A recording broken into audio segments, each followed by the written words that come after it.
السلام عليكم ورحمه الله وبركاته. ازيكم يا حبايبي؟ عاملين ايه؟ يا رب تكونوا في خير وفي احسن الاحوال. اللهم صل وسلم وبارك على سيدنا محمد وعلى اله وصحبه وسلم. اللهم اغفر للمؤمنين والمؤمنات والمسلمين والمسلمات الاحياء منهم والاموات انك انت السميع مجيب الدعاء.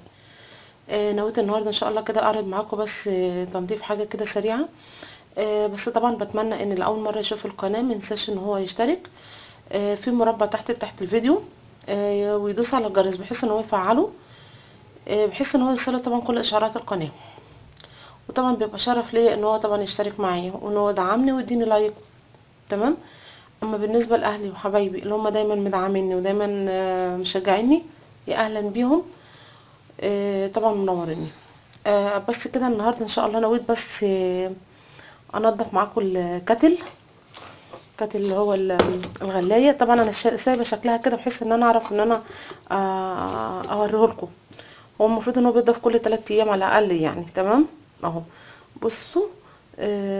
وكنت ركنته طبعا وبشتغل في حاجه تاني، بس بحيث ان انا ايه هوريه لكم. خلاص، هي فكره سريعه جدا وسهله. هي عباره عن ايه؟ ان انا عارفين انتوا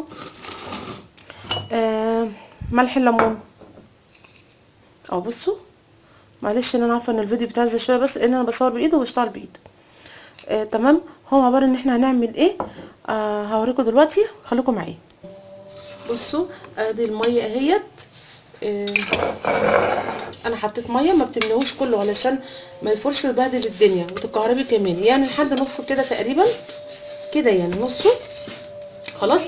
وبتبتدي ان انت تحطي معاها معلقه واحده بس قد كده ملح ليمون اهي، يا رب تكون باينه كده. وتبتدي ان انت بتحطيها جوه الكتل. خلاص. بعد كده ان انت هتولعي عليه. بس كمان في حاجه عايزه اقول لكم عليها. حاولوا ان الغطا دوت ما يبقاش مقفول قوي كده، يعني بصوا كده مقفول، لا خليه مهوي شويه بحيث ان هو لما يبتدي يفور هوريكم ايه اللي بيتم. تمام، خليكم معايا. في حاجه بس عايزه اقول لكم عليها يا جماعه. دلوقتي انا عندي الغطا دوت بايظ، فما بيديش ان هو بيقفل، يعني بيفتح شويه. فانا بس هوريكم حاجه. طبعا انا وهو كده انا فاصله الكهرباء الاول، حتى انتوا تلاقوا لسه البخار اهوت اول قبل ما يفصل. انا حطيت كده خشبه، انا عايزه احطها بس لجوه كده بحيث ان هو ما يقفلش قوي. تمام كده اهوت.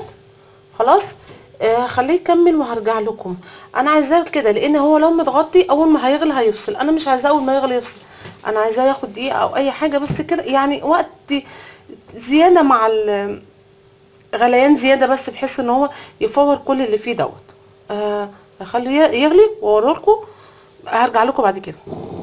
بصوا يا جماعه اهو كده بيغلي اهو. طبعا هي الكهرباء مش هتفصل علشان ان انا سايبه الغطا مفتوح، فانا بس حبيت اوريكم وهو بيغلي. تمام.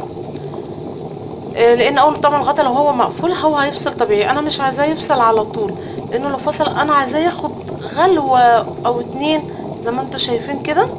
خلاص، علشان يبتدي ان هو يفور كل الحاجات اللي هي فيه. طبعا انا مش عايزه اقول لكم ان ملح الليمون ليه قدره خارقه في التنظيف وفي حاجات كتيره قوي. في فيديوهات تانية ان شاء الله مع بعض هوريكم كمان استعمالات ليه.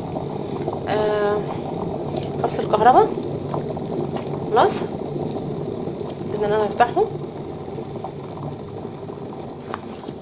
بس انا عايزه بس النار تهدى، البخار يهدى شويه عشان اوريلكم. بصوا، تحس ان حتى شكل الميه غير اهوت اهو. بصوا،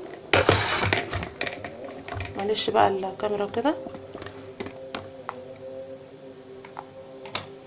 اهو.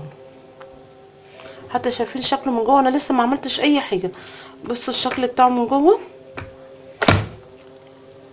هدلق الميه وهوريكم قبل حتى ما انضفه هو بالبخار بتاعه اهو. على فكره انا وريت لكم بعد ما دلقت الميه حتى بالبخار بتاعه عشان ما تقوليش ان انت نضفتي او عملتي فيه اي حاجه. بصوا كل السواد والرواسب اللي كانت فيه.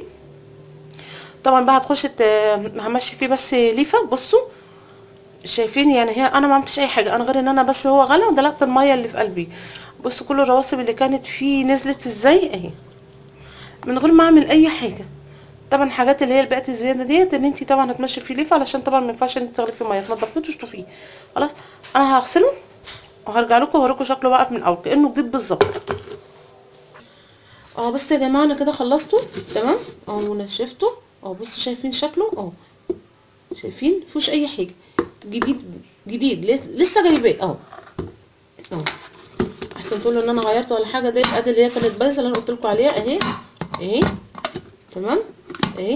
بصوا المنظر بتاعه اهو، بصوا حتى هتلاقينا عشان الحفاظ عليه تلاقيه حتى بكل حاجه زي ما هو اهو تمام. ديت طبعا